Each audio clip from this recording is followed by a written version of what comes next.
Our story begins in a remote and isolated village in Castilla, Spain, where a poor shepherd named Miguel lived. Miguel never forgot his father's words, who always said, "My son, these Merino sheep are worth more than gold. No one in the world has the right to take even one out of here. If you do, your life and the life of your whole family will be ruined." Miguel still had the horror of that day in his mind when a Dutch merchant tried to smuggle some of this incredibly valuable wool in 1750 AD. Spanish royal guards captured him and executed him in the most brutal way possible in front of everyone. This story made one thing clear: Merino wool was vital for Spain, and they were unwilling to compromise at any price. The Spanish monarchy maintained this monopoly with strange fervor and practically recognized the Merino sheep as a national asset, preventing even a single strand of this expensive breed's wool from falling into the hands of European rivals.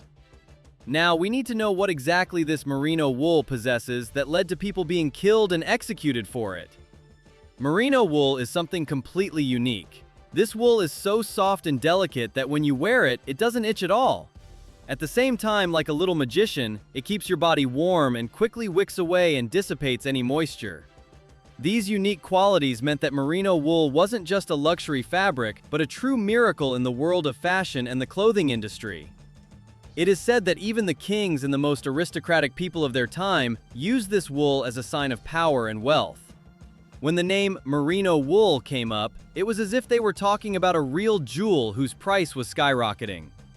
Statistics show that in the 17th century, fabrics made with Merino wool were 3 to 4 times more expensive than regular woolen fabrics in major markets like Amsterdam and London. This terrifyingly enormous price difference led to the Spanish monarchy's share of the wool trade in Europe being more than 60%. This meant Spain could practically financially dominate Europe with a flock of sheep and empty the pockets of other countries. This frustrating monopoly led British governments and industrialists to reach their breaking point and conceive the idea of breaking this monopoly. They knew that if they couldn't get their hands on Merino wool, their new industrial revolution machinery would virtually be left without high-quality raw material, and this was a very big and serious threat to their growing economy. In this documentary, we want to see how this insatiable greed for white gold caused diplomats and official authorities of other countries to turn into spies. We see how simple shepherds like Miguel, for a handful of money, risked their lives to smuggle a few merinos. And most importantly, we see how the breaking of this monopoly overturned the entire economic history of Europe forever. This is an exciting, complex, and conspiracy-filled story that I promise will captivate you until the very last moment and make you want to know what happens in the end. Just don't forget that valuable action below the video. Also, thank you for giving us energy in the comments. The kings of Spain, especially King Philip V, had implemented extremely strange and brutal laws to protect the Merino flocks that seem unbelievable even today. They truly viewed the Merino sheep as a treasure, and nothing could pose a threat to this monopoly. If someone was caught with a Merino sheep in the harbor or even elsewhere, the penalties were incredibly harsh. Confiscation of all property, lengthy imprisonment, and even execution. These laws showed the depth of Spain's fanaticism towards these sheep and its readiness to do anything to maintain this monopoly. The main Merino flocks were practically restricted to royal lands and were specially protected by the royal guard. Their shepherds also had to be selected from highly trustworthy individuals so that the thought of treason or smuggling would never cross their minds. This was how they ensured that nothing could jeopardize this monopoly. Countries like France and larger German states tried very hard to acquire these sheep and were even willing to pay astronomical sums to Spanish shepherds who could smuggle a few of these sheep. For these countries, Merinos were like white gold, and anyone who could lay their hands on this treasure was highly regarded. Statistics show that in the mid-18th century, despite Great Britain having vast colonies and being highly advanced, it still had to import over half of the fine wool needed for its factories from Spain at exorbitant prices. This dependence was somewhat humiliating for Britain, which considered itself the world's premier power, and it truly bothered them that they couldn't easily source this key raw material from their domestic resources. This was what led them to consider smuggling and receiving gifts to overcome this major weakness. Hamid, 16th of December 2025, 12:26. Just as Spain was proudly maintaining its monopoly on merino wool production in the 18th century, France suddenly came and made a huge hole in Spain's defense wall.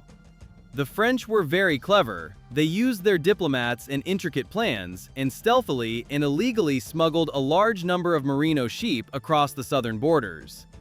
This was the first serious blow that showed that Spain's monopoly was not as ironclad as they thought.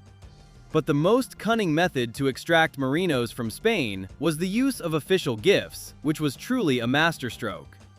For example, in 1765, the King of Spain, wanting to show how kind and generous he was, gifted a flock of merino sheep to King George III of Great Britain. Spain thought it was making a gesture of goodwill, but in reality, it was making the biggest genetic mistake in its history. The British were overjoyed and flapped their wings. George III, who had a passion for agriculture and animal husbandry, valued this gift immensely. Instead of letting these sheep graze on the palace lawn, he immediately sent them to a top-secret farm where the strictest security measures were in force. His goal was to quickly crossbreed these merinos with British breeds so they could propagate the merino breed for the first time on British soil. And just like that, Spain's hidden treasure was no longer hidden. Meanwhile, a very clever German scientist named Johann Kraus, working for the King of Prussia, took action. Using his influence and connections, this dedicated individual managed to take a small flock of merinos to Germany. There, with a very precise and meticulous scientific plan, he managed to keep the merino breed healthy and thriving even in the colder climate of Prussia and propagate them. This now showed that merinos did not belong only to the Spanish climate and could live anywhere in the world. In short, these efforts, even if they were small and limited at first, showed that Spain's steel wall of monopoly was now full of cracks and could collapse at any moment. This meant that other countries could also dream of producing premium merino wool, and this genetic failure was truly the starting point of the complete collapse of Spain's monopoly in the global wool market. This was a lesson that showed no monopoly lasts forever. In the 1790s, Great Britain, with machinery like the spinning jenny and the power loom, which had just been invented, was frantically producing fabric. For these machines to operate at this speed, they required an extremely high quality and abundant raw material. The problem was that ordinary British wool, being too coarse and short-fibered, was unsuitable for these high-speed devices and constantly tore, shutting down the factories. This is where merino wool entered the arena. Due to its incredible fineness and fiber length, merino was exactly what the new British machinery worked with easily. This wool practically became the driving engine for the mass production of fine fabrics during the British Industrial Revolution. With this discovery, the British government and major capitalists invested huge amounts of money to buy and import every smuggled or gifted merino sheep, because they well knew that these sheep were guaranteeing the entire economic future of their nation. The great disaster for Spain occurred when the Napoleonic Wars began, and Spain was occupied in 1808. In that chaos and desperate need for money, royal control over the flocks was completely lost, and people were forced to rely on the flocks for daily sustenance. This moment was the last and biggest opportunity for merinos to be smuggled en masse to other countries, and Spain was officially eliminated from this genetic battle. Statistics show that by 1830, the production of fine woolen fabrics in Britain increased so much that Britain became the main exporter of textile products in the world, and Spain no longer had a place in this market. The biggest event in merino history also happened during this period. In the 1790s, these sheep were sent to a new, dry British colony called Australia. This was an extremely vital transfer that changed the course of history.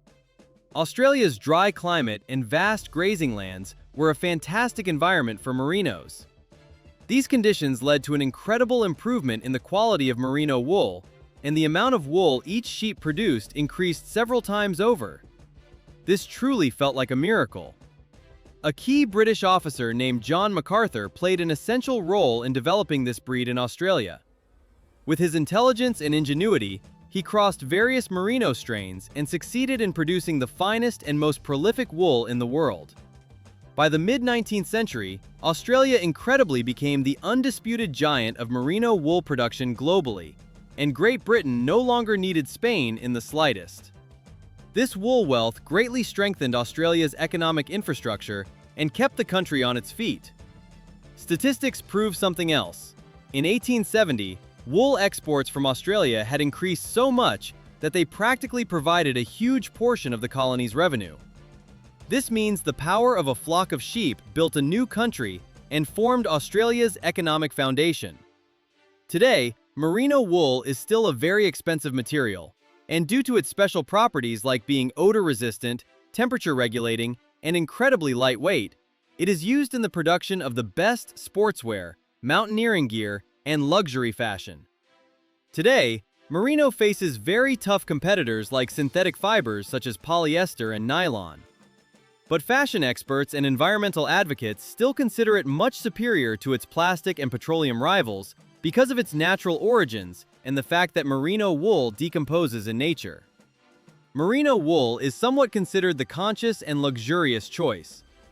You should know that the price of raw merino wool on the global market always fluctuates, but it has always been among the most expensive natural fibers.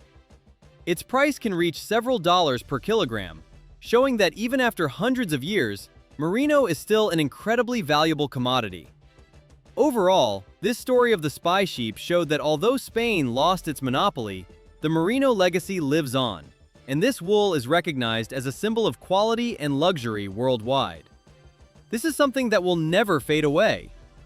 Well, if you like these detailed and exciting reports, don't forget to like the video and subscribe to the channel so you don't miss the next hidden secrets of history.